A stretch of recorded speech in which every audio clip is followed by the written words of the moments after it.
Reels और memes के बीच पल रही इस जनरेशन ने पूरे दुनिया के पॉलिटिकल सिस्टम को हिलाकर रख दिया है। जेन जी एक ऐसी जनरेशन जिसे आलसी, सेंसिटिव और मीम जनरेशन के नाम से संबोधित किया जाता है, आज वही जनरेशन पूरे दुनिया की सरकारों को चैलेंज कर रही है। तो स्वागत है आपका द सीन टॉक पे। मैं हूं आयुष। तो सब्सक्राइब कर लीजिए और चलिए मेरे साथ इस वीडियो को बिल्कुल ही सेम तरीके से समझते हैं।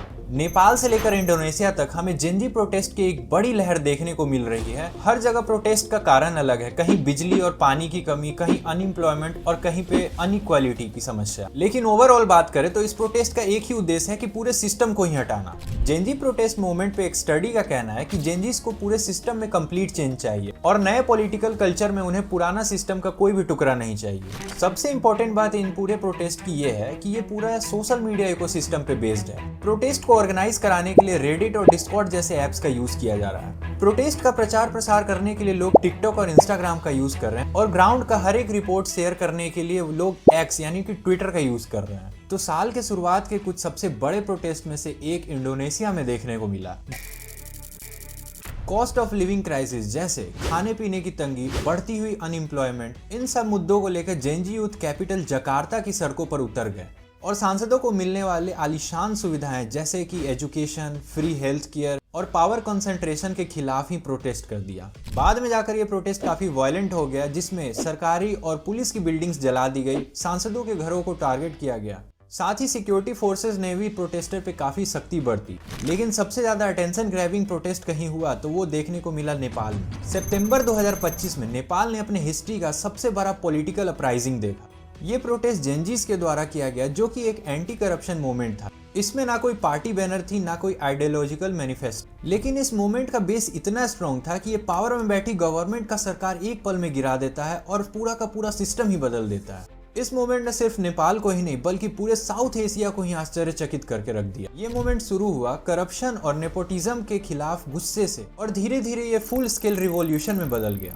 सिर्फ 2 दिन के अंदर इस विरोध में 76 लोगों की जान चली गई थी। करप्शन के खिलाफ ये प्रोटेस्ट एक वायरल सोशल मीडिया कैंपेन से शुरू हुआ, जिसमें नेपो बेबी हैशटैग यूज किया गया था। इस कैंपेन में पॉलिटिशियंस के बच्चे और इन्फ्लुएंसर लोगों के लेविश लाइफस्टाइल को हाईलाइट किया, जबकि देश के आम लोगों की एवरेज एनुअल इनकम सिर्फ $1400 के आसपास थी। जैसे जैसे ये मूवमेंट बढ़ता गया वैसे वैसे ही prime minister KP Sharma Oli की सरकार प्रेशर में आती गई। फिर 4 सितंबर 2025 को सरकार ने 26 सोशल मीडिया ऐप्स को बैन किया, जिसमें फेसबुक, ट्विटर और इंस्टाग्राम जैसे ऐप्स शामिल थे, क्योंकि इन्हीं के द्वारा पूरा प्रोटेस्ट लीड किया जा रहा था। और इसी डिसीजन की वजह से प्रोटेस्टर के बीच गुस्सा और बढ़ गया और 8 सितंबर 2025 को प्रोटेस्ट वायलेंट हो गया और इसके बाद होना वही था, प्राइम मिनिस्टर ने रिजाइन दिया और आर्मी को तैनात कराया गया। और इसी पॉलिटिकल वैक्यूम के बीच यानी कि राजनीतिक शून्यता के दौरान यूथ अगेंस्ट करप्शन फोरम पर 10,000 से ज्यादा लोगों ने वोट कर सुशीला कर्की को नेपाल का अगला प्राइम मिनिस्टर बना दिया, जो कि नेपाल की पहली महिला प्रधानमंत्री थी। साथ ही इलेक्शंस 5 मार्च 2026 के लिए अनाउंस कर दिया गया। वहीं दूसरी ओर बांग्लादेश में 2024 में हुए प्रोटेस्ट का सीन काफी अलग था। यहाँ मूवमेंट की शुरुआत स्टूडेंट कैंपेन से हुई, जो कि डिस्क्रिमिनेटरी जॉब कोटा के खिलाफ थी। कैंपेन के दौरान काफी सिविलियंस की मौत हो गई, जिसकी वजह से धीरे धीरे इस पूरे मूवमेंट का रूप बदलता गया। इसके बाद ये सिर्फ स्टूडेंट का प्रोटेस्ट नहीं रहा, बल्कि ये एक बड़ा मूवमेंट बन चुका था, जो कि प्राइम मिनिस्टर शेख हसीना के खिलाफ थी। मूवमेंट के दौरान स्टूडेंट पे ब्रूटली असॉल्ट किया गया और साथ ही टेलीकॉम और इंटरनेट को भी शट डाउन कर दिया गया। आखिरकार 5 अगस्त 2024 को प्राइम मिनिस्टर शेख हसीना ने रिजाइन दे दिया और इसके बाद प्रोटेस्ट शांत होने की जगह और आक्रामक रूप ले लिया और अपने मुद्दे से बिल्कुल ही भटक कर और धर्म की ओर चला गया, जिसके बाद ये धर्म विवाद बनकर रह गया। इसका हाल ही में एक उदाहरण दीपू दास है, जो कि एक हिंदू थे और उन्हें जलाकर मार दिया गया। और ऐसे कई केसेस हैं जो सुनकर आप दंग रह जाएंगे।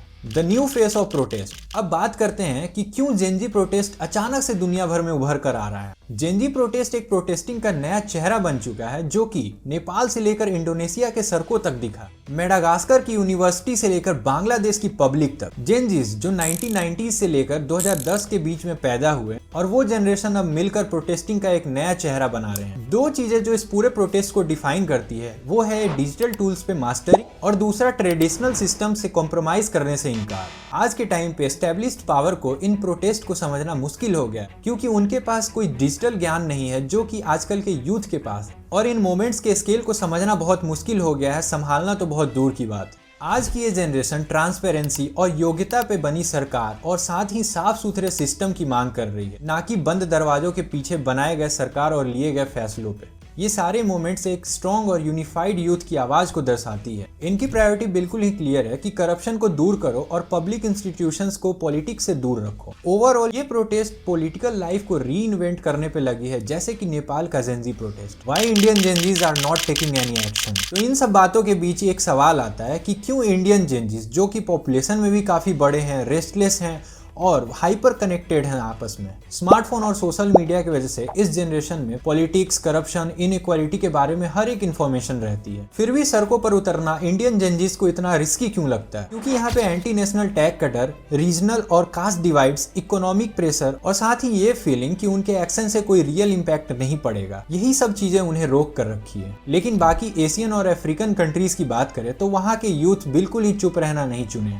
अगर गौर किया जाए तो ऐसा भी नहीं है कि इंडियन जेनजीज बिल्कुल ही चुप हैं और उन्हें देश से कोई लेना देना नहीं। इंडिया में भी असंतोष की हल्की चिंगारी दिखने लगती है अगर कुछ होता है तो। सितंबर में लद्दाख में स्टेटहुड की डिमांड के लिए प्रोटेस्ट करने में सोनम वांगचुक के साथ वहां के यूथ भी शामिल थे और साथ में सरकार के प्रति दबा हुआ गुस्सा भी वहां दिखा। लेकिन ऑनलाइन प्रोटेस्ट को लेकर ये बहस काफी डिवाइडेड है। Fact checking website boom live के अनुसार जेनजीज के अंदर खुद का ही एक बैटल चल रहा है, जहाँ एक साइड प्रोटेस्ट को जस्टिस के लिए सही माना जाता है, वहीं दूसरी साइड फॉरेन इंटरफेरेंस का हिस्सा मानती है। अगर ओवरऑल इस मुद्दे पे बात की जाए तो जेनजीज, जो अपने सरकारों के लिए एक निराशा का सिंबल बन चुका है, वहीं इंडिया की जेनजीज एक काफी अलग रास्ता चुन रही है। सड़कों पे तोड़फोड़ करने की जगह इंडियन यूथ का एक बड़ा हिस्सा इनोवेशन और एंटरप्रेन्योरशिप की ओर फोकस कर रहा है। तो लास्ट में मैं यही कहना चाहूंगा कि दुनिया भर में हो रहे जेनजी प्रोटेस्ट मूवमेंट एक दूसरे से कुछ न कुछ सीख रहे हैं, देख रहे हैं और इंस्पायर हो रहे हैं। रिसर्चर्स का कहना है कि नेपाल के यूथ बांग्लादेश और श्रीलंका के मूवमेंट से क्लोजली सीख रहे हैं